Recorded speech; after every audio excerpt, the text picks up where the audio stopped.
আমাদের কর্ম অনুযায়ী আমাদের আত্মার ট্রান্সফারের সময়টা আসতেছে। পরিষ্কার না? পরিষ্কার না? সবার ভিতরে কিন্তু রূহ আছে, আছে না নাই? সবার মাঝে নফস আছে, আছে না নাই? আমরা সাধনা করে নফসের যত উন্নত লাভ করতে পারবো, মৃত্যুর পরে এখান থেকে রূহটা বের হলে উন্নত বাহনে যেতে সক্ষম হব।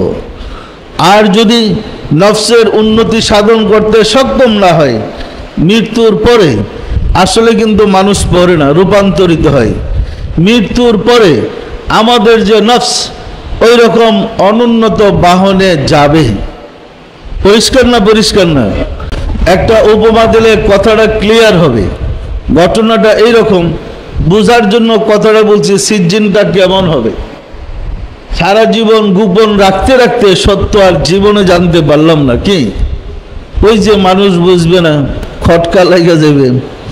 এক জমিদার ছিল অত্যাচারী।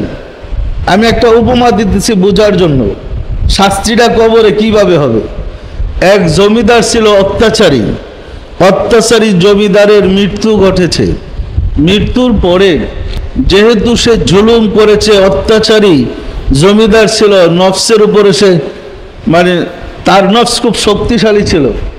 1 বছর পরে আমাদের রেওয়াজ আছে তো, ওই 1 বছর পরে আমাদের আবার 40টা খাবার করে 1 বছর পরে খাদ্যের বড় অনুষ্ঠান করে না? তো জমিদারের ছেলে মেয়ে আছে, স্ত্রী আছে। বর্ষপূর্তি হওয়ার পরে তার বাবার জন্য জমিদারের স্ত্রী তার স্বামীর জন্য বড় খাবারের ব্যবস্থা করেছে। গরিব দুঃখীদেরকে, কাঙ্গালীদেরকে বিরিয়ানি পাকাইয়া বড় খাবারের ব্যবস্থা করেছে। ভাগ্যক্রমে, দুর্ভাগ্যবশত ওই বাড়িতে একটা কুকুর ছিল। ওই কুকুরটা জমিদার মারা যাওয়ার পরে কুকুরটার পেটে বাচ্চা আসছে। বাচ্চা আসার পরে ওই কুকুরটা কিছুদিন পরে নির্দিষ্ট সময় কুকুরের বাচ্চা দিছে। ওই বাচ্চাটা আস্তে আস্তে বড় হইতেছে। বাচ্চাটার বয়স যখন 1 বছর, তখন তো জমিদারের খাদ্যের উৎসব চলতেছে। জমিদারের স্ত্রী ওই কাঙ্গালীদেরকে খাবার যে দিতেছে, বসে পরিবেশন করতেছে, দেখতেছে। আর হুজুরদেরকে লাগাই দিছে দোয়া দুরুদের জন্য। ওই কুকুরটার খুব খিদা পাইছে, সে পাতিলের কাছ দিয়ে গিয়ে ঘুরতেছে খাইবার জন্য। বিষয়টা কি বুঝতে পারছেন?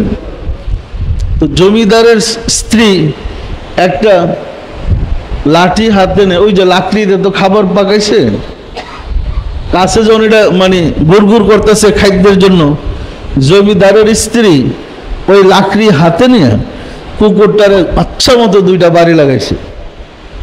কুকুরটা কাঁদতে কাঁদতে যাইতেছে আর ফিরা ফিরা তাকাইতেছে।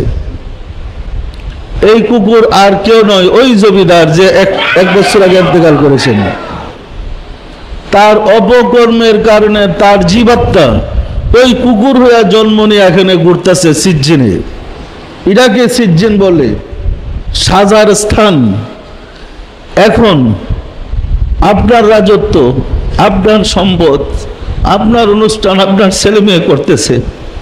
আপনি যদি মানুষ হইতে না পারেন, আপনার অনুষ্ঠানে আপনি আসলেন, খিদায় কাতরাইতেছেন খেতে, আপনার স্ত্রী যদি আপনাকে লাঠি দিয়ে আঘাত করে, কেমন লাগবে? কুকুর তার বুঝতে বাকি না, এটা আমার অনুষ্ঠান, এটা আমার স্ত্রী আমাকে মার দিল। আর সে করে ছেলেরা বাতেন চিরদিন বাতেনই রয়ে গেল। বাতেনের কথা কেউ জাহের করতে পারছে না।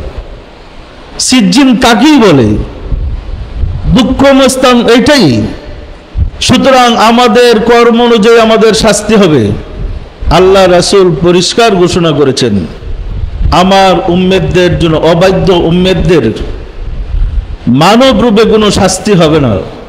তাদের কর্ম অনুযায়ী কাউকে শূকর, কাউকে কুকুর, কাউকে ব্যাঘ্র, বিভিন্ন জীবজন্তু বানাইয়া কবরে শাস্তি দেওয়া হবে। এই মানুষ সুরতে কারো শাস্তি হবে না। পরিষ্কার না? পরিষ্কার না? দুর্ভাগ্যক্রমে আমি আপনি যদি কুকুর হয়ে জন্ম নেই,